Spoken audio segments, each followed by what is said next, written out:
shoot him.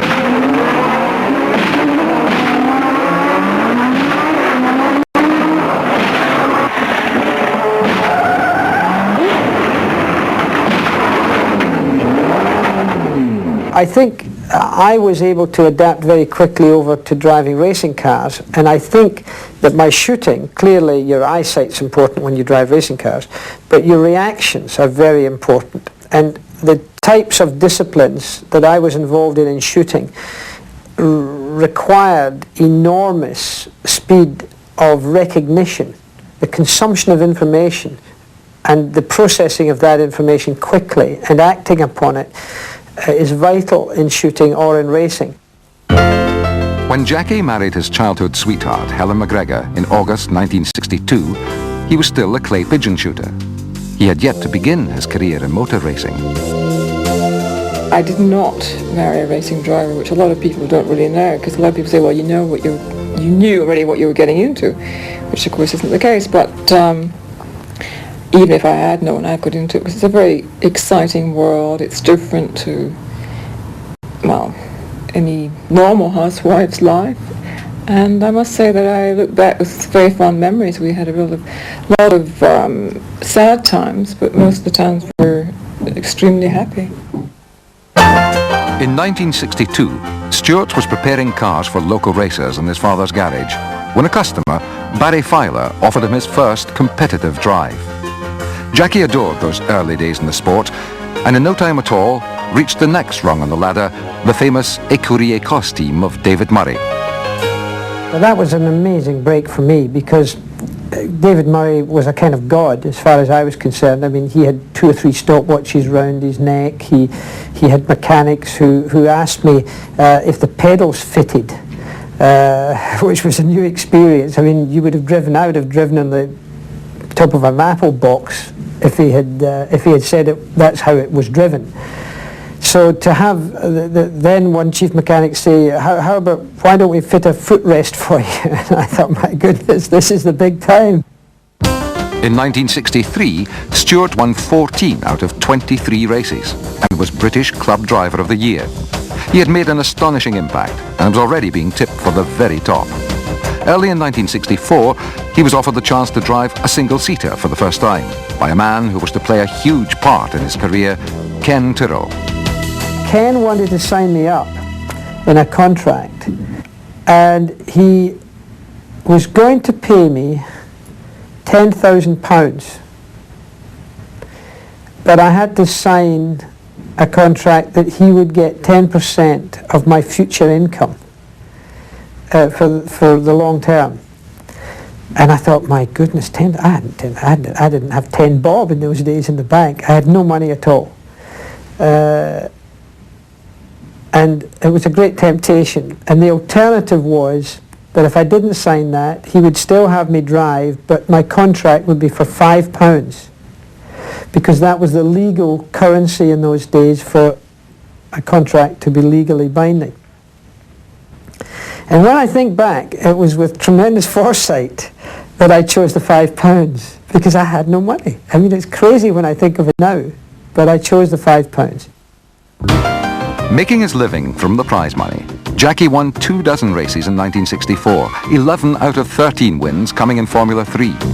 He began 65 in Formula 1. Cooper asked me if I would be interested in driving for them in Formula 1, and Lotus asked me, Colin Chapman, if I would drive alongside Jim Clark, which really would have been a dream come true, because by then we were sharing an apartment in London, which we called the Scottish Embassy, and we spent all our time together, he being a Scot and I being a Scot.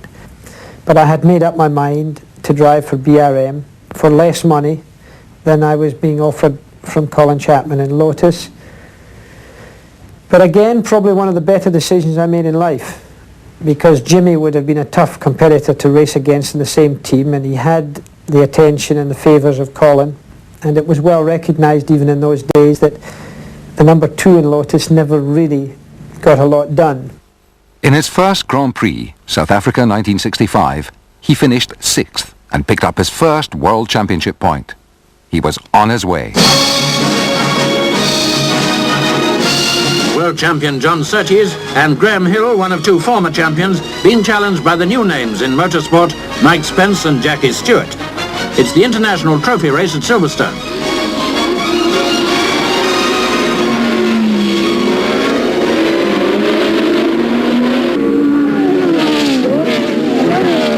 Graham Hill, BRM, number 3 in the lead, the Surtees Ferrari close behind. Ex-champion Jack Brabham in his Brabham Climax takes over second place from Surtees. After a third of the race, Hill's BRM developed engine trouble and he had to retire after less than 50 of the 152 miles. Now Graham Hill's teammate, newcomer Jackie Stewart, number 4, took over the lead. Although his first big race was only last season, he was able to leave Surtees behind in second place. Number 5, Mike Spence, Lotus Climax, 3rd. Stewart won at an average of nearly 112. Jackie Stewart has won more than a trophy. He's gained a place on the championship ladder. Later that same summer, he won his first Grand Prix at Monza. From the start of the 270 miles of this famous road circuit, Clark took the lead.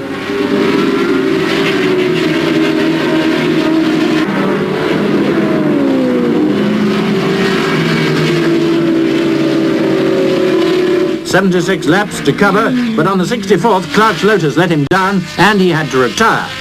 This was the chance for the BRMs to get their own back. Jackie Stewart in one of them brought off a fantastically narrow win, beating Hill in the other BRM by just over 3 seconds.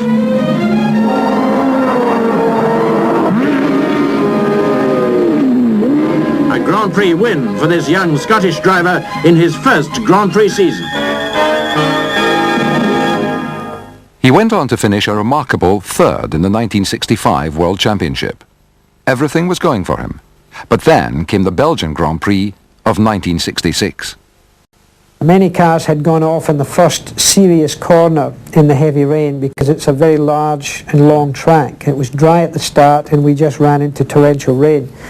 About 7 cars, the best drivers in the world, went off in that first corner. I wasn't one of them. I crashed at the second corner very heavily. I was trapped in the car for some 25 minutes and got out being fairly bumped about, several broken bones, and they thought I had a back injury and quite a heavily concussed. So I was flown that night to England, to St Thomas's Hospital in London, and looked after by a man called Urquhart, who I'll never forget either.